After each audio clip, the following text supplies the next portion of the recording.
तो चलिए, स्वागत है आपका विनर्स एकेडमी प्रयागराज में। मैं समीर शुक्ला और 2024 यूपी बोर्ड एग्जाम के लिए सबसे इंपॉर्टेंट जो इंग्लिश का एक टॉपिक है जिसका नाम है लेटर राइटिंग, ये आपके 10 नंबर का होता है। तो मैं आज आपको फॉर्मेशन बताने जा रहा हूं कि किस फॉर्मेट से अगर आप लिखते हैं या आप उसका यूज करते हैं तो आपके लिए बेहतरीन 10 में से 10 नंबर की पूरी गारंटी हो सकती है।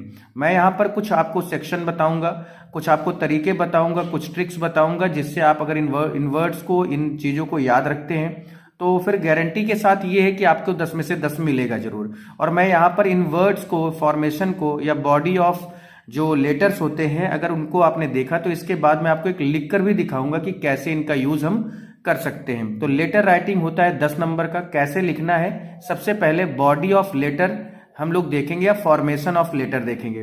तो सबसे पहला जो चीज आता है कि इंपॉर्टेंट सेक्शन या main parts of the letter. ठीक है, यहां पर ध्यान देना, इंपॉर्टेंट सेक्शन या मेन पार्ट्स ऑफ लेटर की बात करेंगे। सबसे पहले हमें क्या लिखना है, सेंडर्स एड्रेस। यहां पर जिसको हम लोग लेटर भेजते हैं सबसे पहले उसका हम क्या लिखते हैं, उसका एड्रेस लिखते हैं। और लिखा क्या है कि राइट द हाउस नंबर। सबसे पहले क्या लिखेंगे, हाउस नंबर लिखेंगे। उसके बाद रोड लिखा है, अगर मिलता है आपको, अगर उसमें है तो रोड लिखिए। लोकेलिटी लिख सकते हैं या सिटी। तो सबसे पहले जो आपको अपनी पेन चलानी है वो सेंडर एड्रेस के लिए शुरुआत कर देनी है। और अभी मैं एक पूरा आपको लिखकर डेमो भी दिखाऊंगा। उसके बाद आता है द डेट। डेट जैसे just below the sender address, यानी जहां पर आप सेंडर का एड्रेस लिखते हैं उसके ठीक नीचे ही आपको क्या करना है, डेट के बारे में भी बताना है या डेट लिखना है। उसके बाद है रिसीवर्स एड्रेस।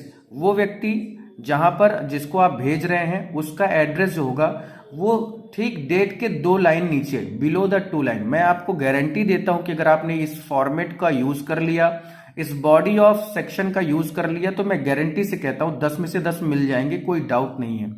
तो द रिसीवर्स एड्रेस क्या होगा, बिलो द 2 लाइन, यानी 2 लाइन के जस्ट नीचे ही आपको रिसीवर का एड्रेस देना है। उसके बाद सबसे इंपॉर्टेंट चीज जो होती है वो होती है सब्जेक्ट। कि सब्जेक्ट क्या है, क्यों लिख रहे हैं, किसके लिए लिख रहे हैं, क्या कारण है लिखने का।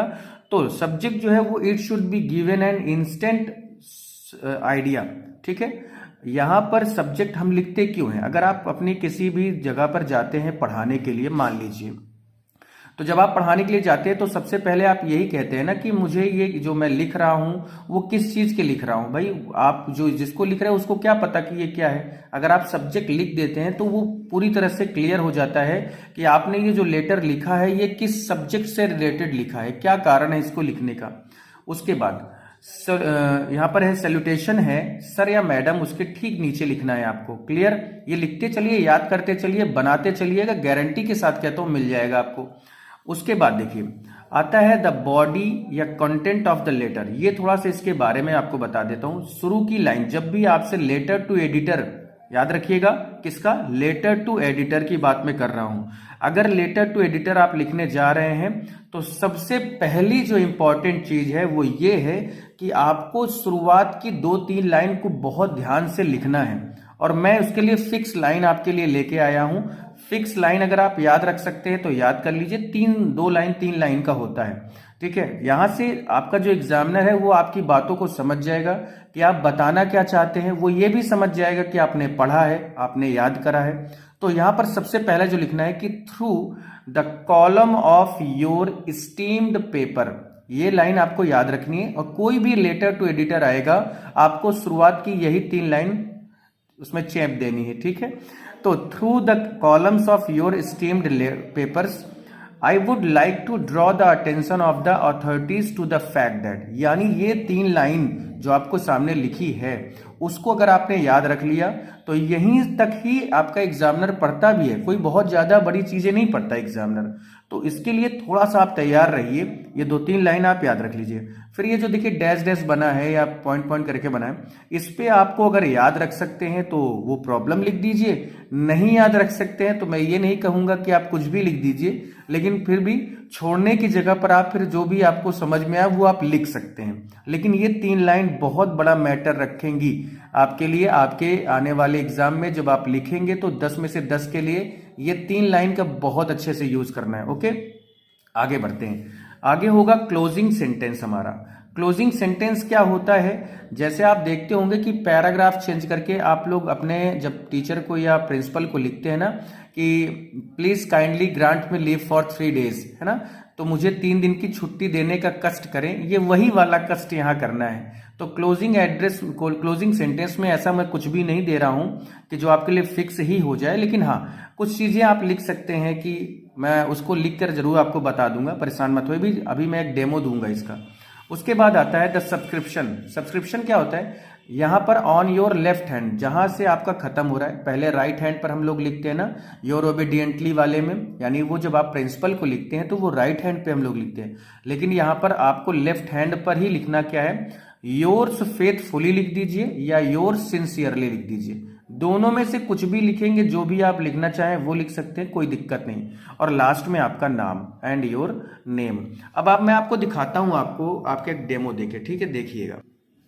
देखिए जैसे यहां पर दिखा है ना कि write a letter to the editor of newspaper about frequent breakdown of electricity in your locality, वही चीजें यहां पर। और आप मिलाते चलिए, सबसे पहले हमने क्या लिखा, एड्रेस लिखा। एड्रेस में क्या लिखा, पहले नंबर पे हाउस नंबर, उसके बाद है जगन्नाथपुरी, ये एक स्ट्रीट है, जिला क्या है, मथुरा है। हमने ये पूरा रोड पहले जो हाउस नंबर है, रोड है, और जो जिला है या जो भी है वो आप लिखेंगे।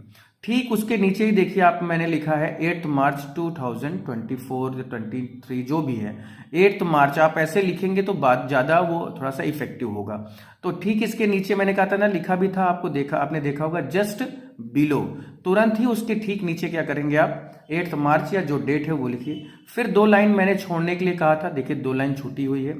फिर उसके बाद जो जिसको आप भेज रहे हैं ना, the editor the Amar Ujala Agra, clear.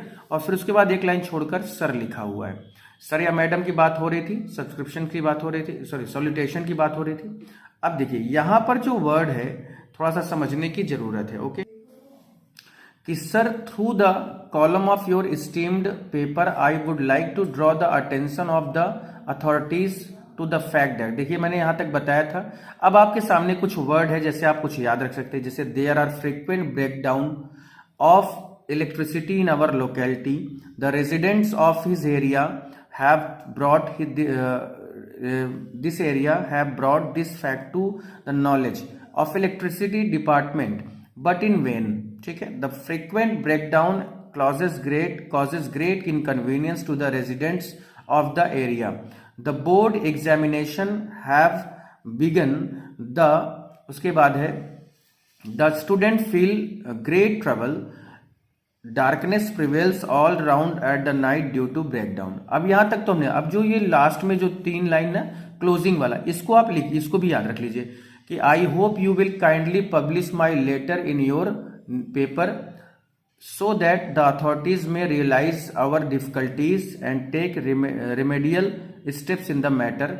और फिर लास्ट में देखिए योर्स ट्रूली है और यहाँ पर लिखा है प्रिया तिवारी, क्योंकि इस बच्चे ने ही लिखा है तो मैंने कहा भाई लिख कर दिखाओ, और फिर यहाँ पर प्रिया तिवारी लिख गया। तो ये जो चीजें हैं आपको याद रखनी है, और 10 में से 10 की गारंटी मैं दे रहा हूं, तो ऐसे ही नहीं दे रहा हूं, इसके पीछे का कारण यही है, ठीक है। 10 में से 10 अगर आपको लेना है तो फिर ये आपको पढ़ना ही पड़ेगा, ओके।